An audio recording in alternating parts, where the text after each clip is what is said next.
The sharp crack of a slap echoed through the cabin, silencing the low hum of conversation and the shuffle of passengers settling into their seats. A collective gasp spread like fire. Every eye turned toward the scene in row 4, where a tall young man with smooth dark skin sat frozen, his cheek burning red from the flight attendant's hand. He blinked in disbelief, stunned more by the audacity than the sting. Before we dive in, comment which country you're watching from. The attendant, a woman in her late 30s with a sharp bun and uniform pressed to military precision, stood above him trembling with self-righteous anger. "Don't you ever speak to me like that again," she hissed, her voice carrying through the suddenly silent plane. Her chest rose and fell as if she had claimed some grand victory, but the passengers weren't nodding in support. They were staring, shocked, uncertain, and a little afraid. The young man's name was Jordan Cole, son of Samuel Cole, the billionaire whose empire touched everything from oil to media. Jordan had boarded quietly, dressed simply in a fitted hoodie and designer sneakers, preferring not to draw attention. He carried himself with the ease of someone used to luxury but not flaunting it. To most around him, he looked like any confident young man, though a few whispered, recognizing his face from headlines. Inside, Jordan's thoughts churned. He hadn't even raised his voice, only asked for a different seat when the one he'd been given was broken. The attendant had bristled immediately, interpreting his calm request as arrogance. He replayed the moment in his mind, her sneer, her snapping words, and then the sudden crack against his face. He clenched his jaw, heat rising not from shame, but from anger at the sheer injustice of it. Passengers whispered nervously. A man in a business suit leaned across the aisle to mutter, "Unbelievable." A mother covered her child's eyes, murmuring, "Don't stare, honey." Every second stretched like glass about to shatter. Jordan's cheek still burned, but his pride burned hotter. He wasn't just any passenger. He was Samuel Cole's son, heir to one of the most influential dynasties in America. And though he didn't like throwing that weight around, this moment tested him. The flight attendant's expression shifted as she caught a few passengers recording on their phones. A flicker of unease crossed her face, but she straightened her shoulders, forcing confidence she no longer felt. "Some people need to learn respect," she announced, but the tremor in her voice betrayed her. Jordan studied her carefully, his gaze sharpening, reading the fear she tried to hide. He realized then, she had no idea who she had struck. Jordan's fingers curled slowly around his phone.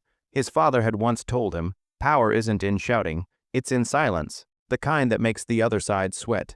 He breathed deeply, his thumb hovering over the screen. One call could change everything. He didn't want to be that person, but as the attendant glared down at him, daring him to respond, he knew the moment had come when silence would no longer protect him. Jordan's phone glowed in his hand, but he didn't rush. He watched the flight attendant carefully, studying every twitch of her expression. Her arrogance began to falter under the weight of dozens of eyes on her. Behind him, someone whispered, "Is he really going to let that slide?" The question hung in the air, fueling the tension like gasoline near a flame. Jordan's cheek pulsed, but his mind was sharper than ever. He pressed a button, lifted the phone to his ear, and spoke in a voice calm as ice. "It's me. Shut it down." That was all, just 4 words. He lowered the phone, ending the call before the attendant could even process what had happened. Her face tightened, confusion replacing confidence. Passengers shifted uncomfortably, sensing something larger had just begun but unable to grasp its scope. Jordan leaned back, his expression unreadable, his silence louder than any outburst. Minutes ticked by. At first, nothing happened. The attendant smirked as if convinced his call had been an empty gesture, but then the intercom crackled, and the captain's voice filled the cabin, unsteady. "Ladies and gentlemen, we're experiencing an unexpected system hold. We'll be pausing all boarding and ground movement until further notice." Gasps rippled across the rows, the engines powered down, lights dimmed. The massive machine, once buzzing with life, now sat frozen on the tarmac. The attendant's eyes widened. She spun toward the cockpit, her polished shoes clicking on the floor as panic leaked through her composure. A fellow stewardess whispered urgently, "What's going on?" but received only a helpless shrug in response. Jordan's lips curved faintly, not a smile, but a recognition of power properly placed. His father's empire had levers everywhere. Air traffic, logistics, security systems. It wasn't a threat, it was a reality, and the system obeyed. Passengers began murmuring louder. Why are we stopped?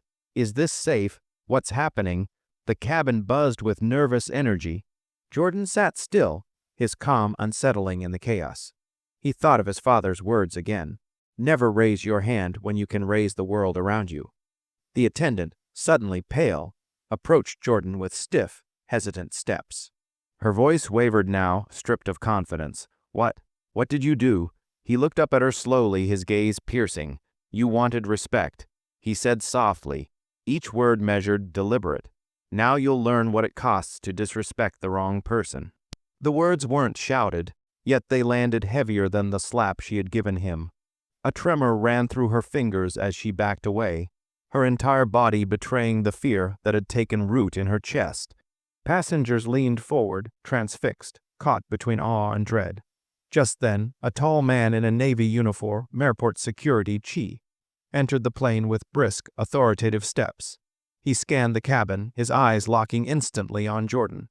Without hesitation, he gave a respectful nod, then turned to the captain. We've been instructed to hold this flight until further clearance. All systems are under review. The flight attendant's knees weakened. She understood. Something far bigger than her petty arrogance had been unleashed, and it was only just beginning.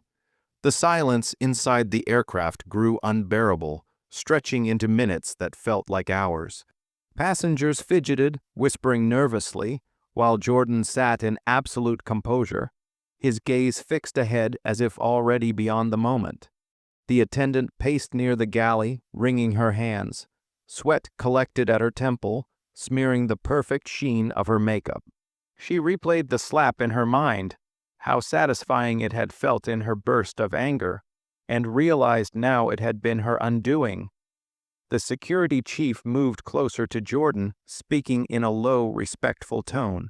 Mr. Cole, your father has been informed. The matter is under review. Do you wish to press immediate charges? Jordan inhaled slowly, his jaw tightening. He could see the pleading look in the attendant's eyes now, the silent desperation. She had gone from predator to prey in the span of minutes.